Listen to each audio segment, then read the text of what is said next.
dengan topik analisis kadar atom dan mineral. Perkenalkan, saya Fatul Tanggara dari kelas R Teknologi Pangan. Pertama-tama yang harus kita pahami terlebih dahulu apa itu apa ya? Itu adalah residu organik yang tersisa dan setelah bahan pangan itu dibakukan. Sekitar suhu itu sangat tinggi, yaitu 550 hingga 600 derajat Celcius. Komponen utama abu adalah mineral seperti natrium, kalium, kalsium, dan juga klorida. Namun, kadar abu total itu tidak bisa memberitahu jenis mineral secara spesifik ya teman-teman. Oleh karena itu, untuk mineral tertentu seperti klorida, kita perlu analisis lanjutan, salah satunya dengan metode MOR ya teman-teman. Nah, klorida pada bahan pangan umumnya itu berasal dari garam dapur atau bisa disebut NaCl. Untuk menemukan kadar klorida, berarti kita bisa mengontrol kadar garam pada produk pangan. Nah, contohnya itu produk yang sering diuji garamnya itu ada burger, nasi, dan keju. Nah, metode yang paling umum digunakan adalah titrasi pengendapan metode MOR. Untuk prinsip metode MOR ini cukup sederhana. Kita menggunakan larutan baku AgNO juga sebagai penetrasi. Nah, reaksi utamanya itu ada Ag plus dari AgNO3 bereaksi dengan Cl- dari sampel membentuk endapan putih AgCl. Setelah semuanya habis, Cl mengendap, kelebihan Ag plus akan bereaksi dengan indikator kalium bromat atau K2CrO4 yang membentuk endapan merah bata Ag2CrO4. Inilah yang menandakan akhir dari titrasi. Nanti endapannya akan berwarna merah bata. Nah, ada juga syarat-syarat kondisi saat titrasi pengendapan ini. Yang paling penting dan paling utama yaitu ada pH larutan. pH larutan itu harus netral kisaran 6,5 sampai 10.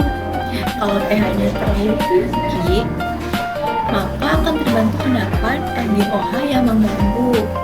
Dan jika pH-nya terlalu rendah juga, sekitar di bawah 6,5, ion bromat akan berubah menjadi CF2O7 sehingga warnanya menjadi putih dan titik akhir itu akan sulit diamati. Maka dari itu kita harus menjaga pH larutan agar tetap netral. Nah, biasanya itu kita ditambahin buffer. Untuk alat tambahan selama titrasi metode MOR ini sederhana banget, yaitu cukup alatnya ada derajat analitik, ada lampu ukur, ada Erlenmeyer, pipet volume, ukuran, dan oven. Nah, alat utamanya teman-teman. Dan juga ada bahannya. Bahannya itu bisa dari larutan sampel, ada larutan NaCl 0,01N sebagai standar primer, larutan AgNO3 0,01N sebagai standar sekunder, dan juga indikator K2CrO4 5%. Nah, langkah kerjanya ada dua tahap pertama, yaitu standarisasi AgNO3 dan juga penetrasi sampel. Untuk standarisasi AgNO3 itu perlu pipet 25 ml NaCl 0,01N dan ditambahkan indikator K2CrO4. Lalu titrasi dengan AgNO3 sampai warnanya berubah menjadi merah bata. Lalu tambahkan ya volumenya. Nah, yang kedua yaitu ada penemuan sampel, yang dimana dipipetlah 25 ml larutan sampel yang mengandung Cl-. Lalu tambahkan indikator lalu titrasi dengan AgNO3 yang sama sampai warnanya merah bata. Dan jangan lupa juga untuk melakukan titrasi blanko untuk melakukan koreksi. Nah, untuk rumus ada klorida beda dalam satuannya tuh, misalnya mg per liter itu dapat dihitung dengan rumus berikut seperti ini. Nah, yang dimana A itu adalah volume air diperlukan, misalkan bisa dalam bentuk B itu volume air untuk botol dalam bentuk ini, dan juga N-nya itu normalitas AgNO3. Nah, di situ kan ada 35450 itu merupakan faktor konversi dari 35,45 kali 1000. Nah, V-nya itu volume yang di sampel yang dititrasi.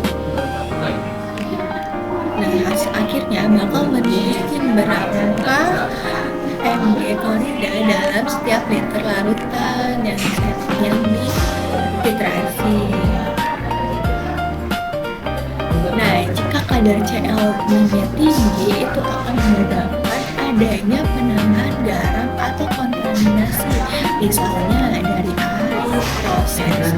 Nah, metode ini sangat membantu untuk mengontrol kadar garam pada produk seperti mentega, keju, ikan asin, dan saus tomat. Namun, metode ini memiliki batasan seperti ion lain, Br-min, imin, S2-min, dan Cl. Min juga berimbang dengan Ag+ dan membantu hasilnya. Selain itu, warna sampel akan berwarna gelap bisa menyulitkan pengamatan titrasi akhir. Nah, kelebihan dari metode bar ini ada beberapa nih, yaitu sederhana, tidak perlu alat yang mahal, cepat, ketika titrasi hanya beberapa menit aja, nggak perlu berjam-jam, dan juga akurat untuk kadar Cl yang di atas 1%. Nah, cocok untuk kontrol mutu rutin di industri pangan juga nih teman-teman. Nah, jadi kesimpulannya, kadar abu total itu hanya menggambarkan gambaran kasar tentang mineral, yang dimana metode bar adalah titrasi permukaan dengan indikator K2CrO4 untuk menentukan kadar klorida.